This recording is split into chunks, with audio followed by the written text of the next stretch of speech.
Nakahinga ng maluwag ang kapamilya TV host na si Luis Manzano pagkatapos lumabas ang resulta ng isinagawang biopsy sa nunal niya sa ulo. Dito na pag-alamang benign ang inakala niyang cancer.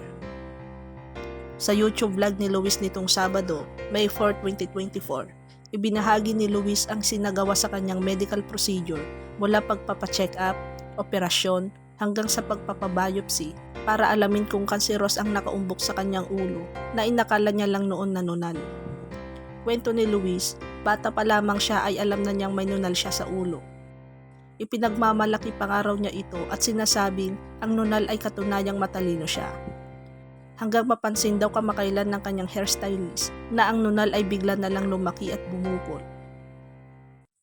Lahad ni Luis, akala ko dati pa nunal, kaya niloloko ko yung mga tao matalino ako. May nunal ako dito sa ulo. Bata pa ako, alam kong may ganyan na ako. So nung nag-attend kami yung party kay Mr. M. Johnny Manahan, inaayusan ako ng makeup artist.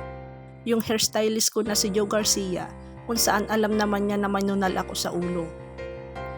Noong nakapa niya, sabi niya, "Kuya, parang lumaki ang nunal mo." Hindi ko naman nakikita. Kaya biglang napaisip ako kasi iba nga kapag may lumalaking mga nunal. Isa sa mga pwede ay melanoma or skin cancer. Kaya kako, ang pinakamaganda as always, ipapacheck up ko siya sa doktor. Kasi kadalasan yung mga nunal na suspected for whatever na nakikita mong nagkakaroon ng ibang growth, ibang color. So sabi ko, malay ko ba kung anong nangyayari na sa akin. Nagpa-check up ako sa Belo sa Alabang, yung una si Doc. Sa derma na tumingin, sabi niya, it looks okay. Sabi niya, it seems okay naman, pero ang pinakamaganda is ipa-check up sa surgeon. Nagpa-check up din naman ako sa surgeon. Nung pagka-check up niya, same thing ang unang sinabi ni Doc ay yung history namin dati pa to. Hindi naman ito sudden growth. So sabi niya, it's look okay naman, but if you want to be safe, i-biopsy natin. Kumausap pa raw si Luis ng dalawa niyang kaibigang surgeon at parehas ang sinabi sa kanya, ipabiopsy na ang nakaumbok sa kanyang ulo sa lalong madaling panahon. Dito na raw nagdesisyon si Luis na ipabiopsy ito kahit natatakot siya sa posibleng maging resulta. Saad niya, do I feel okay? Yes, 4 na doktor nung nagsabi na malabo talagang kanseros siya. Siyempre kasi, i-stage yan. But para sa akin, ang main goal ko is to create awareness kasi napakaraming tao na binabantayan din ang kanilang nunal growth. Kita yun sa mga katawan. Hindi araw-araw kasi naririnig mo yung salitang biopsy. Kahit na nandoon pa rin yung sinasabi nila na mukha namang wala, pero yung the fact lang na parang never mong naiisip na pagdaraanan mo yon. Kasi if sabihin mo bigla na may kailangan kang i-biopsy, kahit sabihin mo na precautionary lang, kahit sabihin mo just to be sure, parang pwedeng cancer come to minds o kung ano man. Ang cancer kasi, it's one of those things na kahit sa kalaban mo, hindi mo i-wish yun. Ang dami kong mga kakilala na, unfortunately, nadali na ng cancer and you see na it's very life-changing para sa kanila. So even if nandoon yung reassurance pa rin na sinasabi nila na wala yan, precautionary yan. 0.0001, kakabahan ka. Sa takot ding mag-alala po ang magulang niya sina Vilma Santos at Edo Manzano, pati na ang stepfather na si Ralph Recto. Nagdesisyon daw si Luis na hindi mo na ipaalam sa mga ito ang isinagawang procedure sa kanya. Sabi niya, ang may alam lang is si Hauhau si Jessie Mendiola.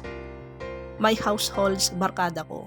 Kasi kapag nalaman ito ni Mami, magkakagulo. Kahit na wala pang result, sigurado, every 0.6 seconds tatawagan niya ako. Anak, may result na ba? Ganyan. Sigurado rin na lahat ng doktor na kaibigan ni Mami is tatawagan din niya. Ayoko rin naman na mag-alala pa ang parents ko. Ako na muna to. Ako na bahala. Sa kanyang vlog, ipinakita rin ni Luis ang mismong operasyon ginawa para tanggalin ang nunal na nakaumbok sa ulo niya.